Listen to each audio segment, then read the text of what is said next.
ọzọ ekele m unu. Ya dịrị anyị niile mma n'ụtụtụ, ya dịrị anyị mma n'ehihie, ya dịrị anyị mma n'abalị, ya gaziere anyị niile. Anyị ga-eleba anya n'isiokwu dị mkpa n'ụbọchị nke taa, bụ nke a kpọkwasara aha ndakọrịta ụdaume, vowel harmony.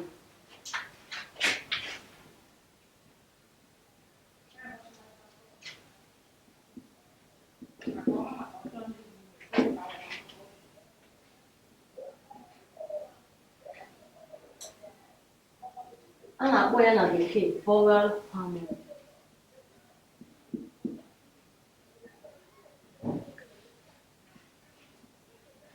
Ndakọrịta ụdaume, vowel harmony.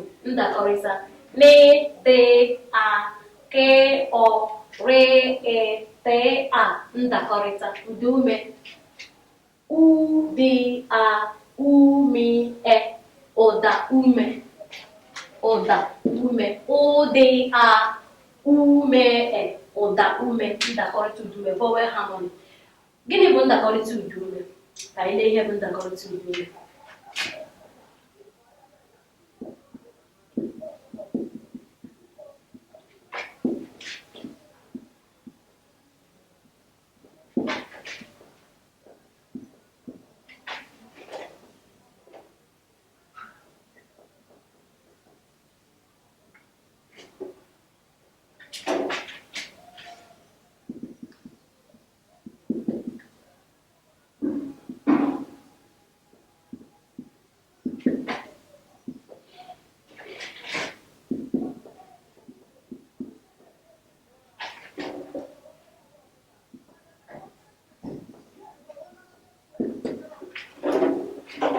Depụtara m ebe a sị ndakọrịta ụdaume bụ mgbe ụdaume niile dị na mkpụrụ okwu si n'otu otu pụta. Vowel harmony. Abịa na mkpụrụ okwu Igbo, depụta otu mkpụrụ okwu Igbo, ụdaume niile dị na mkpụrụ okwu Igbo ahụ ya bụrụ na o si n'otu otu pụta. Chetakwana na agwara m unu na ọmụmụ ha dị n'oge gara aga sị na ụda ime Igbo ekere ya ụzọ abụọ. E nwere ụda mfe nwee ụda arụ. Ụda mfe na ụda arụ anaghị agakọ ọnụ na mkpụrụ okwu Igbo. A sị m na mkpụrụ okwu ọbụla ị hụrụ ụda mfe na ụda dịkọtara ọnụ, mana na ọ bụ okwu esi na olu ọzọ bibata n'ala okwu Igbo, maọbụ ya bụ na ọ bụ asụsụ bekee, okwu bekee ewebata ya na gịnị n'asụsụ Igbo, mee ya ha na-akpọ gịnị Igbolization. Abịa na mkpụrụ ụdaume Igbo enwere ụda mfe nwee ụda arụ.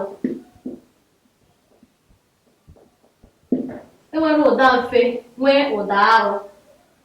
Mkpụrụ okwu ndị dị n'ụda mfe gụnyere a, e,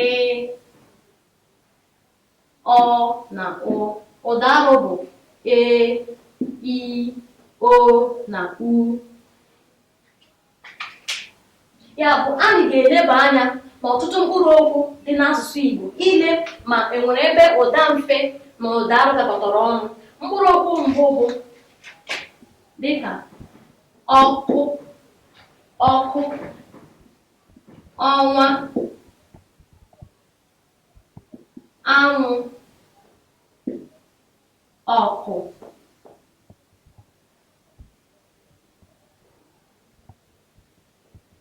Dịka anyị lekwanya na akịdị,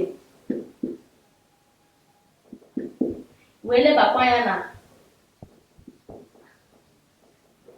akwa.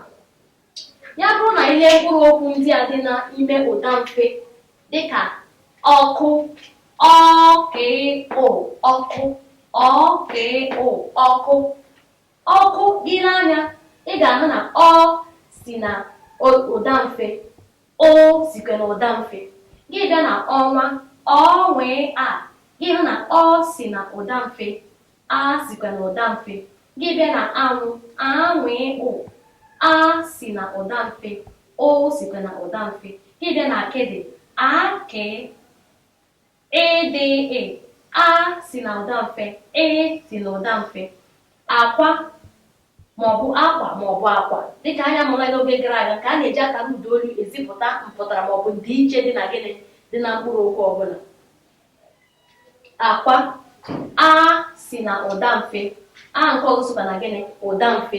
Ụnụ ụlọ ya na mkpụrụ okwu ole na ole ndị a depụtara ebe a, ụnụ ga-ahụ na gịnị na onweghị ebe ụda mfe na ụda arụ kọtara ọnụ na mkpụrụ okwu ndị a.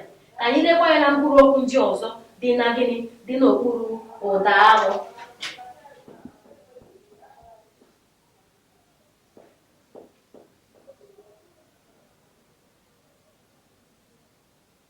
Dịka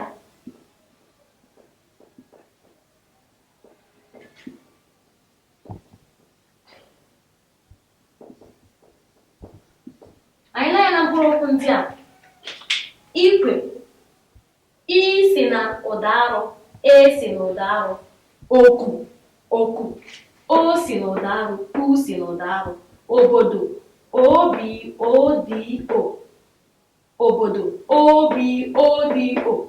o si na ụda arụ. Gị lee anya enwe, e si na ụda arụ, enwe, enyo, e si na ụda arụ ebe o sikwa na gịnị ụda arụ. Ọ bụrụ na ụlọ anya na mkpụrụ okwu ndị a ndepụtara, ndị ke nọ n'okpuru ụda mfe na ndị ke nọ n'okpuru ụda arụ, ụnụ ga-ahụ na enweghị ebe ụda mfe na ụda arụ kakọtara ọnụ. Ọnya esi si iwu ndakọrọ Chukwume ji si na mkpụrụ okwu Igbo ọbụla ekwesịghị ka ụda mfe na ụda rụkọta ọnụ. Ya bụ ebe ọbụla ị ga-ahụ ụda mfe na ụda rụkọtara ọnụ, ga mara na okwu ahụ bụ okwu emere gịnị, okwu ebitara ebita. It is a borrowed language. A na-enwe n'asụsụ ọbụla a na-enwe borrowed language. Like in Igbo language, we have borrowed languages. Dịka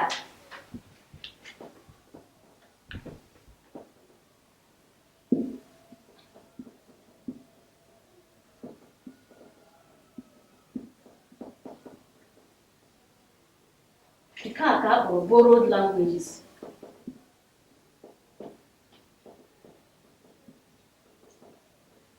Okwu ebitara ebita, borrowed languages, okwu ebitara ebita. Ịchafụ, ịchafụ.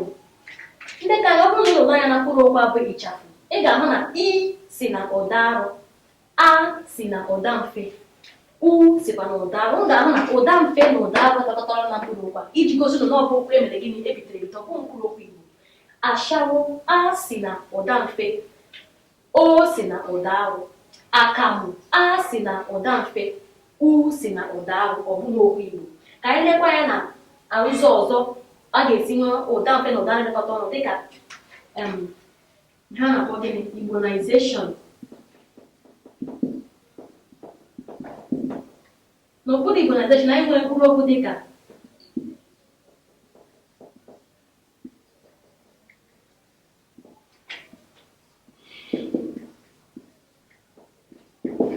ngwale mkpụrụ okwu ndị a. Tomato, o si na ụda arụ, a si na ụda mfe na tomato.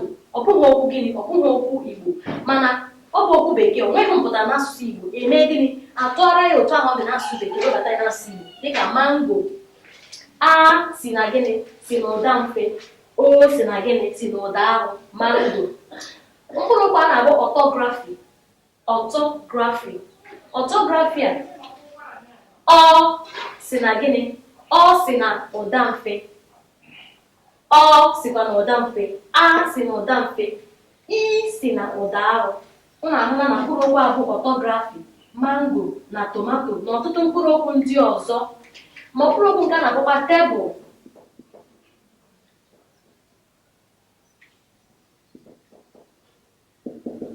ụnụ ga-ahụ na tebụl a, e si na gịnị ụda arụ, o si na gịnị ụda mfe.